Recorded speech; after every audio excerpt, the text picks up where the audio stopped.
Assalamualaikum warahmatullahi wabarakatuh. Perkenalkan, nama saya Dina Mahalisa dengan NIM 22060109.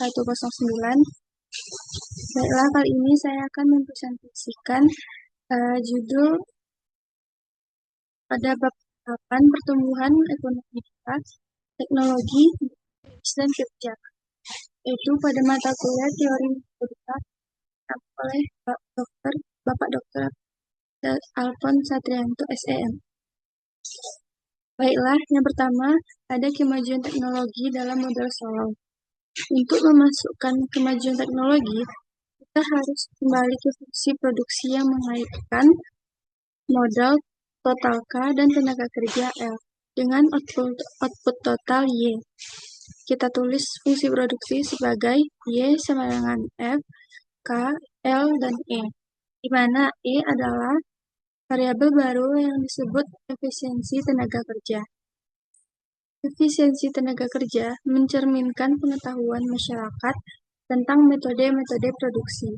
Ketika teknologi metode-metode produksi alami kemajuan, efisiensi tenaga kerja meningkat. Inti dari pendekatan terhadap model kemajuan teknologi ini adalah bahwa peningkatan efisiensi tenaga kerja E sejalan dengan peningkatan angkatan kerja L.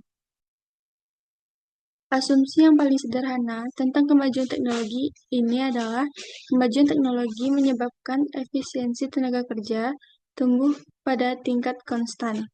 Bentuk kemajuan teknologi itu disebut pengoptimalan tenaga kerja dan tingkat kemajuan teknologi yang mengoptimalkan tenaga kerja.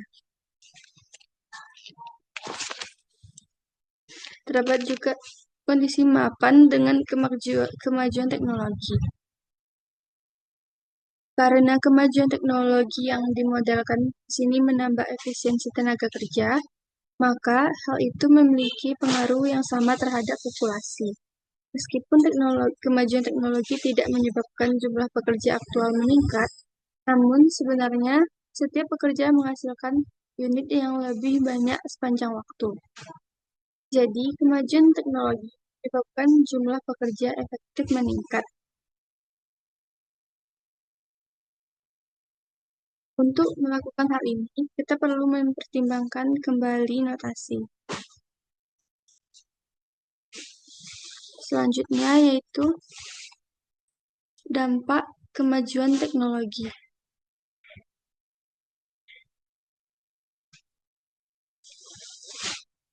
Dengan adanya kemajuan teknologi, model dapat menjelaskan kenaikan yang berkelanjutan dalam standar kehidupan yang kita amati, yaitu setelah menunjukkan bahwa kemajuan teknologi bisa mengarahkan ke pertumbuhan yang berkelanjutan dalam output para pekerja.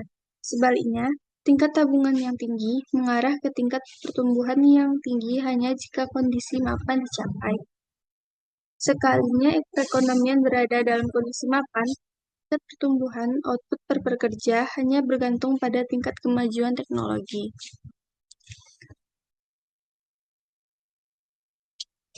Pada kurva di atas, kemajuan teknologi dan model pertumbuhan Solow menjelaskan kemajuan teknologi yang mengoptimalkan tenaga kerja pada tingkat G mempengaruhi model pertumbuhan Solow dalam cara yang sama dengan pertumbuhan populasi pada tingkat N.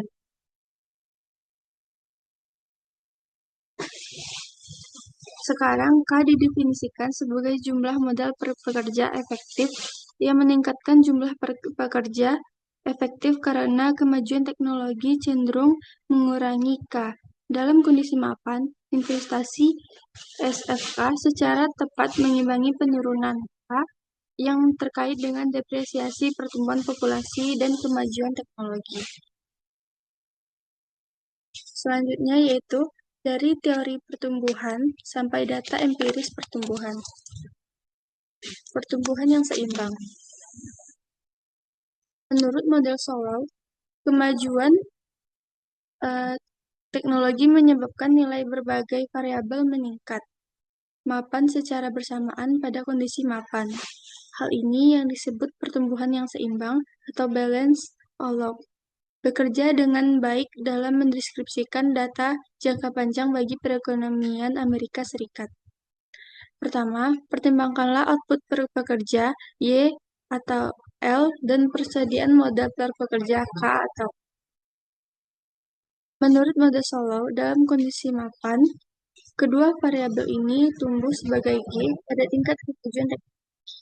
Data Amerika Serikat selama pertengahan abad ini menunjukkan bahwa output per pekerja dan persediaan modal per pekerja telah tumbuh dalam tingkat yang hampir sekitar 2% per tahun. Dengan kata lain, rasio modal output telah bertahan konstan sepanjang tahun.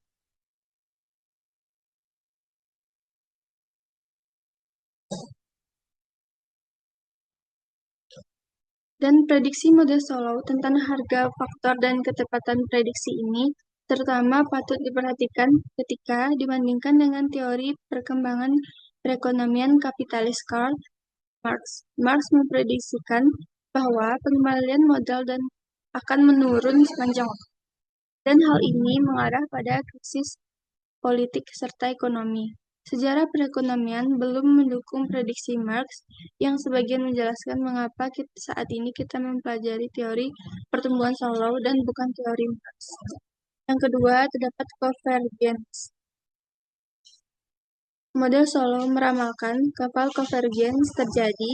Menurut model tersebut, kapan pertemuan atau konvergens perekonomian terjadi bergantung pada perbedaan saat mereka memulai. Di satu sisi, jika dua perekonomian dengan kondisi mapan yang sama seperti yang ditentukan oleh tingkat tabungan, tingkat pertumbuhan populasi, dan tingkat efisiensi tenaga kerja. Karena kesalahan sejarah mulai dengan persediaan modal yang berbeda, pada kasus ini, maka kita dapat mengharapkan mereka untuk bertemu. Perekonomian dengan persediaan modal yang lebih kecil secara alami akan tumbuh lebih cepat. Di sisi lain, jika dua perekonomian mempunyai kondisi mapan yang berbeda, mungkin karena perekonomian mempunyai tingkat tabungan yang berbeda. Maka kita tidak perlu mengharapkan konvergens di sini, setiap perekonomian akan mendekati kondisi mapannya sendiri.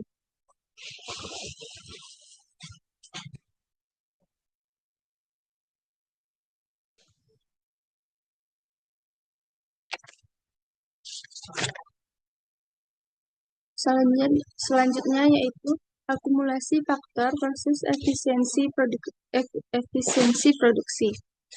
Dilihat dari sisi akuntansi, perbedaan internasional dalam pendapatan per kapita dapat dibagi menjadi yang pertama yaitu perbedaan faktor produksi, yang kedua perbedaan efisiensi dalam penggunaan faktor produksi, yaitu seorang pekerja di negara mungkin miskin karena ia kekurangan alat dan keahlian atau karena peralatan dan keahliannya tidak digunakan dengan optimal. Untuk menjelaskan hal ini dengan model Solow, pertanyaan, apakah kesenjangan yang besar antara si miskin disebabkan oleh perbedaan akumulasi besar antara akumulasi modal dan termasuk sumber daya manusia atau perbedaan fungsi produksi? Ada beberapa cara untuk menginterpretasikan korelasi positif ini. Salah satunya yaitu hipotesis adalah bahwa perekonomian yang efisiensi dapat mendorong akumulasi modal.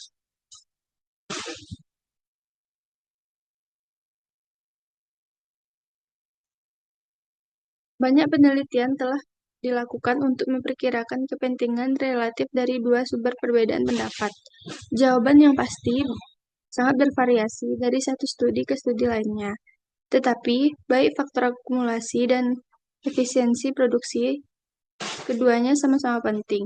Lebih jauh, suatu penemuan menyatakan bahwa kedua hal itu berkorelasi secara positif.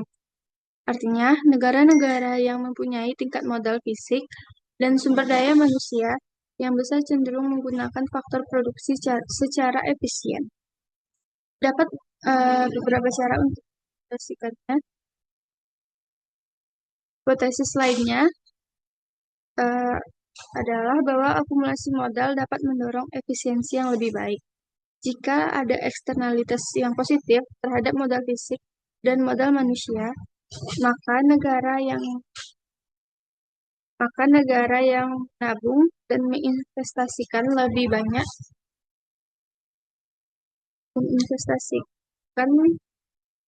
banyak tampaknya akan mempunyai fungsi produksi yang lebih baik. Jadi, efisiensi produksi yang lebih besar dapat menyebabkan akumulasi faktor yang lebih besar ataupun sebaliknya. Dan terdapat juga hipotesis yang terakhir bahwa faktor akumulasi dan efisiensi produksi digerakkan oleh variabel ketiga.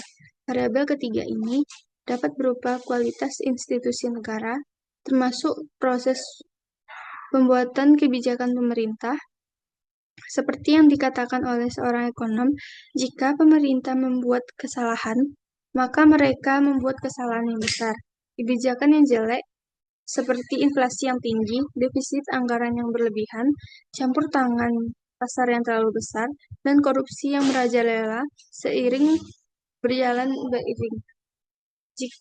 Dan kita seharusnya tidak terkejut bahwa perekonomian seperti itu mengakumulasi modal yang lebih sedikit dan gagal menggunakan modal tersebut dengan efisien.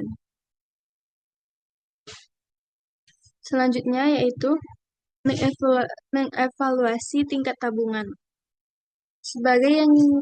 Sebagaimana yang telah kita ketahui, tingkat tabungan menentukan tingkat modal dan output pada kondisi mapan atau steady state. Satu tingkat tabungan tertentu menghasilkan kondisi mapan kaidah emas yang akan memaksimalkan konsumsi per pekerja sekaligus kesejahteraan ekonomi. Kaidah emas memberikan tolak ukur yang bisa kita bandingkan dengan perekonomian Amerika Serikat. Untuk memutuskan apakah perekonomian Amerika Serikat berada di atas atau di bawah kaidah emas, kita perlu membandingkan produk marginal modal setelah depresiasi MPK 8 dengan tingkat pertumbuhan output total N ditambah G.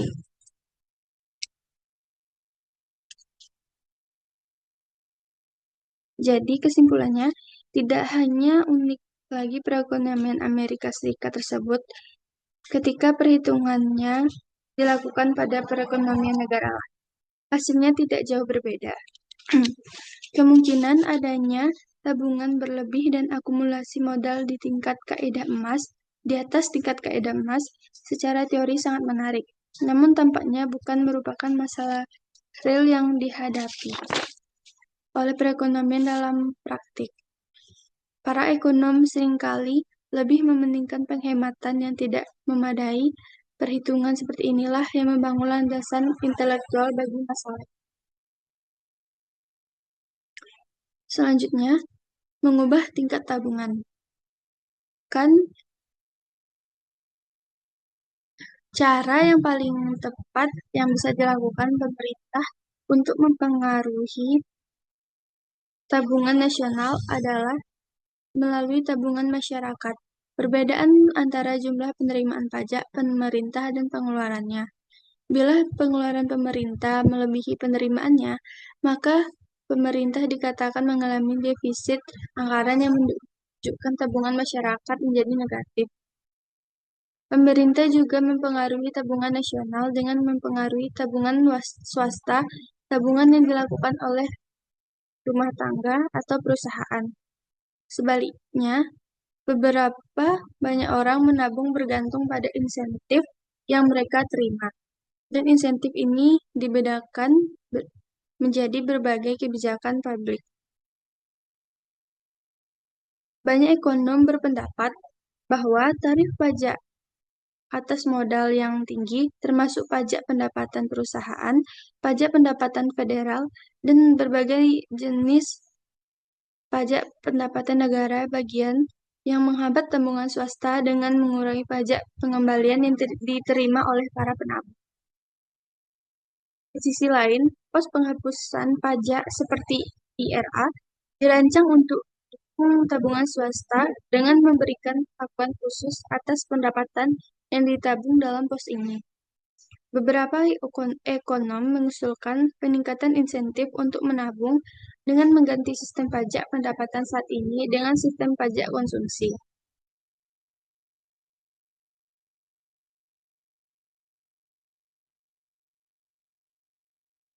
Banyaknya ketidaksepakatan di antara para ekonom atas kebijakan publik tercermin dalam pandangan yang berbeda tentang sejauh mana tabungan swasta merespons insentif. Sebagai contoh, anggaplah pemerintah berniat memperluas jumlah pendapatan yang dimasukkan oleh orang ke dalam pos penghapusan pajak.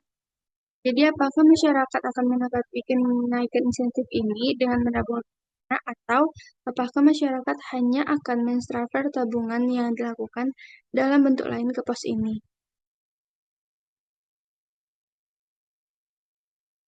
Yang mengurangi pajak penerimaan, dan dengan demikian, tabungan masyarakat tanpa dukungan apapun terhadap tabungan swasta, jelasnya apa yang dicapai oleh kebijakan bergantung pada jawaban terhadap pernyataan ini. Sayangnya, meskipun banyak riset dilakukan terhadap isu ini, namun tidak ada konsensus yang berhasil dicapai. Selanjutnya, mengalokasikan investasi perekonomian. Model Solow menyederhanakan asumsi bahwa hanya ada satu jenis modal di jenis modal.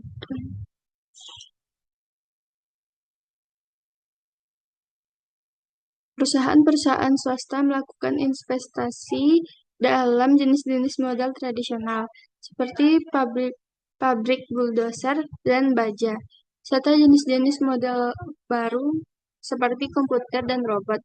Pemerintah melakukan investasi dalam berbagai bentuk modal masyarakat yang disebut infrastruktur, seperti jalan raya, jembatan, dan sistem pembuangan air.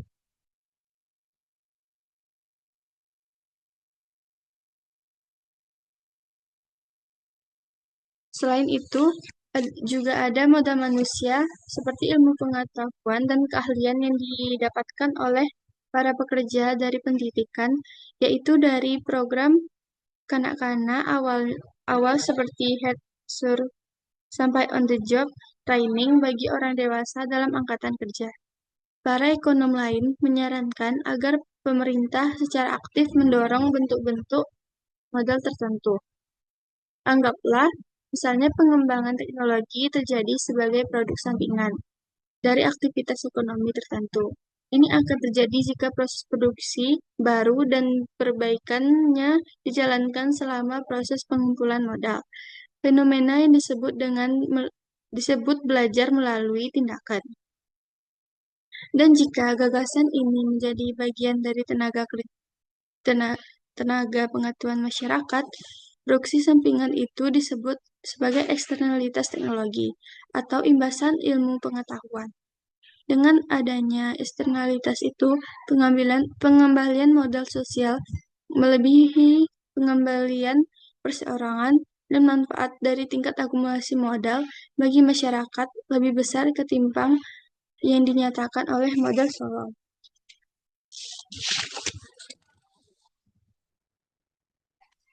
Selanjutnya, membangun institusi yang tepat.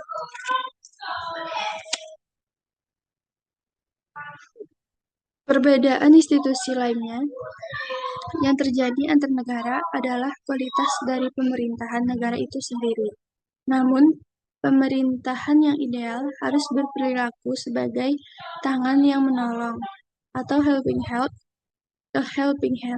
pada sistem pasar, perlindungan hak milik, pelaksanaan perjanjian yang telah disetujui, promosi kompetisi, penindakan pelaku kejahatan, dan lain sebagainya.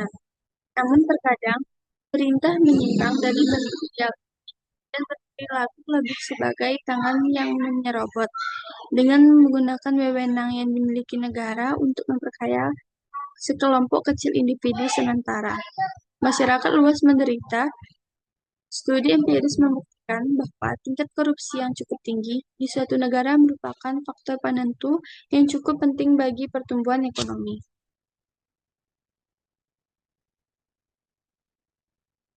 Selanjutnya terdapat cara untuk mendorong kemajuan teknologi. Yang pertama, yaitu masalah pengukuran. Salah satu kemungkinan adalah bahwa penurunan produktivitas tidak benar-benar terjadi, dan penurunan itu muncul dalam data karena adanya kesalahan. Peningkatan mutu yang tidak diukur berarti bahwa standar kehidupan kita meningkat cepat dari pada yang diindikasikan oleh data resmi. Isu ini seharusnya membuat kita curiga terhadap data, karena dengan sendirinya data tersebut tidak bisa menjelaskan penurunan produktivitas. Untuk menjelaskan penurunan dalam pertumbuhan, seseorang mesti berpendapat bahwa masalah pengukuran bisa menjadi lebih buruk. Yang kedua, harga minyak.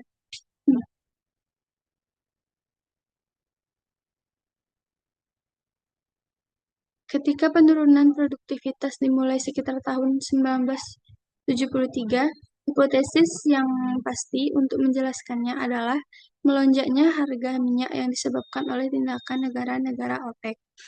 Salah satu alasannya adalah bahwa akumulasi penurunan produktivitas tampaknya terlalu besar untuk dijelaskan oleh kenaikan harga minyak bukan bagian yang besar dari biaya perusahaan umumnya. Selain itu, jika penjelasan ini benar, maka produktivitas seharusnya melonjak ketika politik dalam OPEC menyebabkan harga minyak anjlok pada tahun 1986. Selanjutnya, mutu pekerja. Sebagian ekonom menyatakan bahwa penurunan produktivitas mungkin disebabkan oleh perubahan-perubahan dalam angkatan kerja.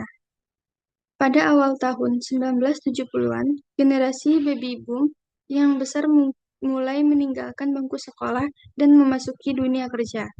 Pada saat yang sama, perubahan norma-norma sosial mendorong banyak wanita meninggalkan pekerjaan rumah tangganya dan masuk ke dalam angkatan kerja. Perkembangan ini memperendah tingkat pengalaman rata-rata di antara para pekerja yang selanjutnya memperendah produktivitas rata-rata. Ekonom lainnya menyatakan bahwa perubahan-perubahan dalam mutu pekerja mengacu pada modal manusia. Meskipun tingkat pendidikan angkatan kerja tidak pernah setinggi sekarang, namun peningkatan tidak secepat itu di masa lalu. Selain itu, turunnya kinerja pada beberapa tes yang diakui menyatakan bahwa mutu pendidikan telah menurun selama ini. Jika benar, hal ini bisa menjelaskan mengapa pertumbuhan produktivitas dapat menurun. Selanjutnya juga terdapat keringnya gagasan. Sebagian ekonom lain menyatakan bahwa dunia mulai kehilangan ide-ide baru tentang bagaimana berproduksi pada awal tahun 1970-an. Dan akibatnya kita masuk ke dalam era kemajuan teknologi yang lebih lambat. Para ekonom ini sering menyatakan bahwa anomali ini bukanlah periode sejak tahun 1970, tetapi dua dekade sebelumnya, pada akhir tahun 1940-an. Perekonomian memiliki gerbong-gerbong ide besar yang tidak sepenuhnya ditetapkan karena terdapatnya depresiasi yang besar yang terjadi pada tahun 1930-an dan Perang Dunia Kedua pada paruh pertama tahun 1940-an. Setelah perekonomian memanfaatkan gerbong ide ini, argumen mulai bergerak dan pertumbuhan produktivitas bisa diatasi. Tentu saja, meskipun tingkat pertumbuhan tahun 1970-an, 1980-an, dan awal 1990-an mengecewakan dibandingkan dengan tahun 1950-an dan 1960-an, namun tingkat pertumbuhan itu tidak lebih rendah ketimbang tingkat pertumbuhan rata-rata dari tahun 1970 sampai dengan 1950. Selanjutnya yaitu di luar model Solow, terdapat model pertumbuhan endogen. Yang pertama,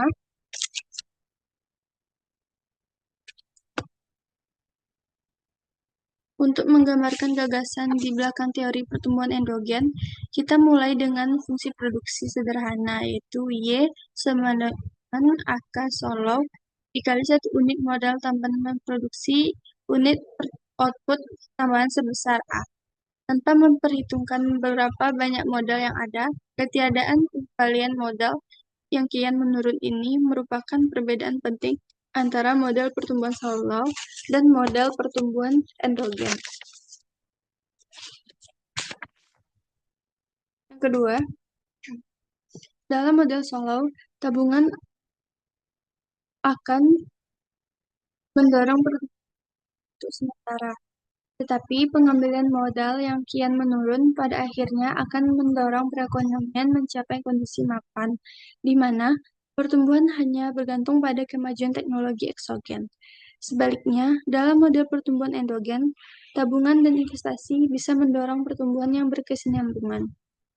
Yang ketiga, penganut teori pertumbuhan endogen berpendapat bahwa asumsi pengambilan modal konstan bukan yang kian menurun, lebih bermanfaat jika K diasumsikan secara lebih luas. Barangkali kasus terbaik untuk model pertumbuhan endogen adalah memandang ilmu pengetahuan sebagai sejenis modal.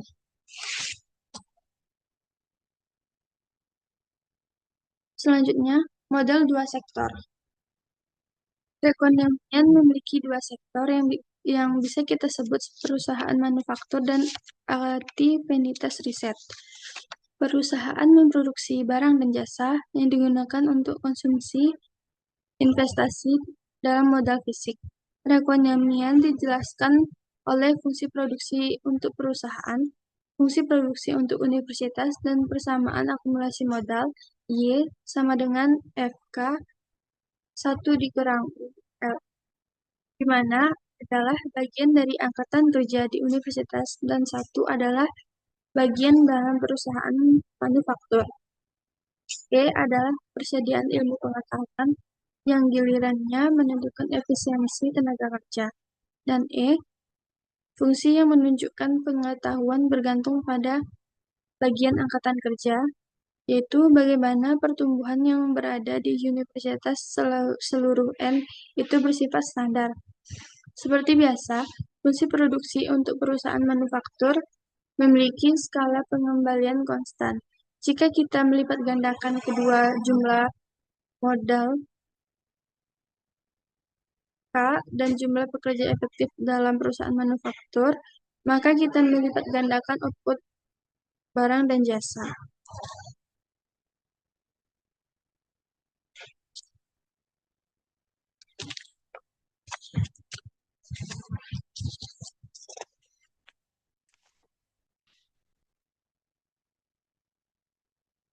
Selanjutnya, mikroekonomi dari penelitian dan pengembangan. Sebagian model pertumbuhan endogen berusaha memasukkan fakta-fakta tentang penelitian dan pengembangan ini. Untuk melakukan hal ini, diperlukan permodalan keputusan yang dihadapi perusahaan ketika terlibat dalam penelitian dan permodalan interaksi di antara perusahaan yang memiliki kekuatan monopoli atas inovasi mereka. Meskipun teori itu sendiri bersifat mendua terhadap pengoptimalan upaya penelitian, hasil empiris di bidang ini biasanya lebih sedikit. Banyak studi menyatakan eksternalitas berdiri di atas bahu adalah penting dan akibatnya imbalan atau pengembalian sosial terhadap penelitian menjadi cukup besar.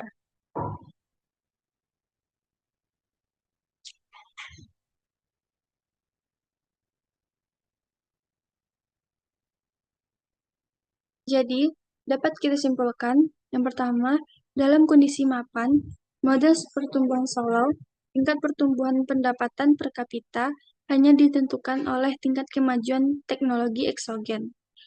Banyak studi empiris telah meneliti bagaimana model solo dapat membantu menjelaskan pertumbuhan ekonomi dalam jangka panjang. Model ini dapat menjelaskan lebih banyak dari yang kita lihat pada data. Dan teori pertumbuhan endogen modern berusaha menjelaskan tingkat kemajuan teknologi yang dalam model selalu disebut dengan variabel eksogen. Baiklah, ini itu yang dapat saya sampaikan. Mohon maaf jika terdapat kesalahan. Assalamualaikum warahmatullahi wabarakatuh.